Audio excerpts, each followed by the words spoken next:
बांग्लादेश में हिंदुओं की स्थिति अत्यंत गंभीर है।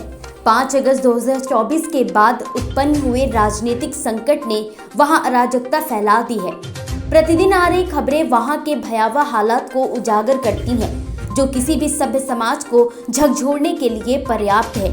केदार घाट स्थित श्री विद्या मठ में शंकराचार्य स्वामी अविमुक्तेश्वरानंद ने बांग्लादेश में हिंदुओं पर हो रहे अत्याचारों को लेकर गहरी चिंता व्यक्त की और समाधान के लिए प्रयास करने का आह्वान किया।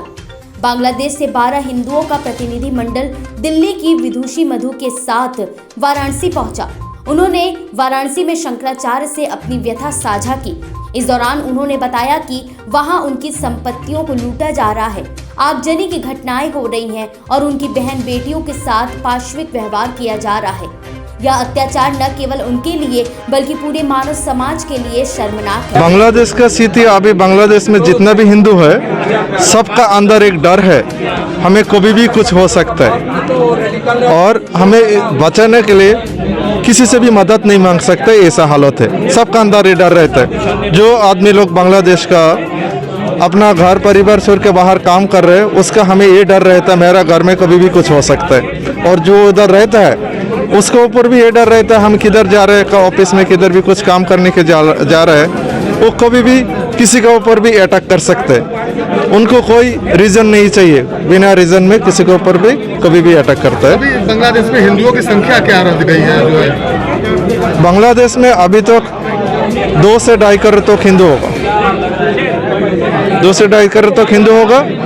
अभी हम लोग जो इधर आया है गुरुजी के पास, गुरुजी से हम लोग यही बात किया है, अगर हमें बांग्लादेश को आप लोग तो अलग किया है तो हमारा अभी बांग्लादेश में जो हिंदू का संपत्ति है, जो वेस्टेड प्रॉपर्टी करके रखा 26 लाख एकड़ से ज़्यादा है, और जो हमारा खुद का है सब मिला के एक अलग राष्ट्र बना दे जिसका नाम हो हिंदू भूमि।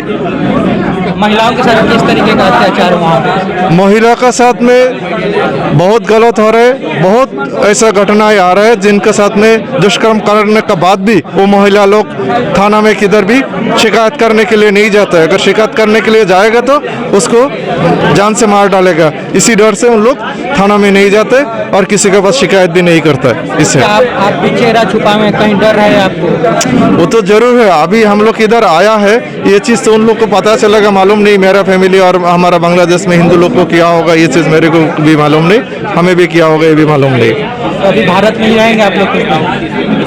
हम तो भारत में रहना नहीं चाहते, हम बांग्लादेश में ही अपना मातृभूमि में ही रहना चाहते हैं। सरकार से क्या मांग करते हैं मोदी जी से कि उधर हमें सुरक्षा के लिए कुछ रास्ता निकाले। अच्छा, बांग्लादेश सरकार ने एक पत्र जारी किया है जिसमें शेख हसीना को वापस मांग किया गया, तो क्या भारत सरकार को भेजना चाहिए शेख हसीना को?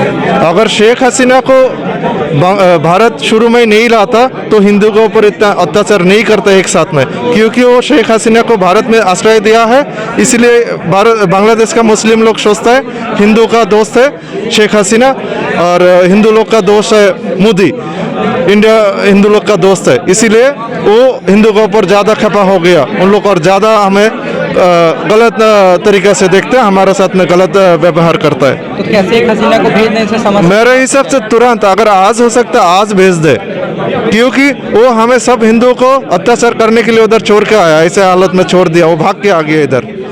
वो तो ये है जो उन लोग रास्ता में वो मिছিল करके बोलता है যে একটা একটা ইসকন ধরো, ধরে ধরে জবাই করো। That means you catch one ISKCON devotee and kill him, and the government is keeping silent. Otherwise, on the other hand, they are blaming ISKCON as a terrorist organization.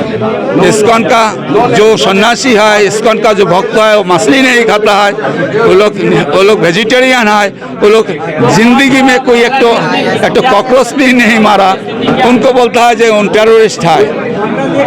the main problem is their religion. Their religion is teaching them all the out of all the others are infidels or kafirs. It's our duty to join in the jihadi group and establish 100% Islamic country. Either you catch them and either you convert them or kill them. So whose mentality is like that, how can you survive in this in this place where they treat you as an enemy? Shankaracharya ने इन पीड़ितों से उनकी व्यथा सुनने के बाद पूछा कि वे अपना धर्म क्यों नहीं बदल लेते। इस पर प्रतिनिधिमंडल ने स्पष्ट किया कि वे मरते दम तक इस्लाम स्वीकार करने की सोच भी नहीं सकते। उनकी इस दृढ़ता ने शंकराचार्य को गहराई से प्रभावित किया। उन्होंने कहा कि ये हिंदू उन भारतीयों से अधिक साहसी हैं जो थोड़े से प्रलोभन में अपना धर्म बदल देते हैं। दोनों सम्मिलित हैं, वो हमारे पास 12 की संख्या में आए। आकर के उन्होंने बहुत अपनी करुण कथा बताई, कितने कष्टों से, कितनी परेशानियों से इस समय वो लोग गुजर रहे हैं। और उन्होंने कहा कि हम इसलिए नहीं सताए जा रहे हैं कि हमने कोई दोष पाप अपराध किया है, हम इसलिए सताए जा रहे हैं और खत्म कर देने के कगार पर पहुंचा दिए जा रहे हैं क्योंकि हम हिंदू धर्म को मानते हैं और उसको छोड़ करके जीना नहीं चाहते हैं। इसलिए हिंदू धर्म को मानने के कारण हमारे ऊपर अत्याचार हो रहे हैं। इसलिए हम एक हिंदू धर्माचार्य की, जो हमारे शंकराचार्य हैं, सबसे बड़े गुरु हैं, उनके पास आए हैं। उनको अपना धर्म पिता और अपना अभिभावक मानते हैं, इसलिए उनके पास आए हैं और अपनी पीड़ा बता रहे हैं। हम चाहते हैं कि आप हमें आदेश दीजिए कि हम क्या करें। आप आदेश करें तो हम अपनी आत्महत्या कर लें, सामूहिक रूप से मर जाएं।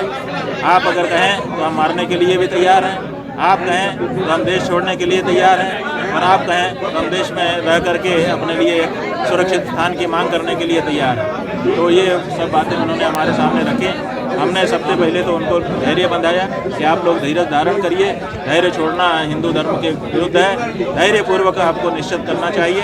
आपकी जो पीड़ा है उसको भारत की सरकार से भी हम अवगत कराएंगे, विश्व पटल पर भी रखने का प्रयास करेंगे। आवश्यकता होगी तो अपना प्रतिनिधिमंडल बांग्लादेश भेज करके वहाँ की सरकार से और वहाँ की हिंदू जनता से भी हम चर्चा करेंगे, और आवश्यकता पड़ी तो हम स्वयं बांग्लादेश आएंगे, चिंता मत करिए। और आपकी जो ये मांग है कि बांग्लादेश में सुरक्षित हमको 2 डिवीज़न हमारे जो ब्रह्मपुत्र नदी और पद्मा नदी के किनारे का क्षेत्र है उसको हिंदू भूमि के रूप में हमको उपलब्ध करा दिया जाए ताकि हम सुरक्षित और शांतिपूर्वक वहाँ पर रह सकें।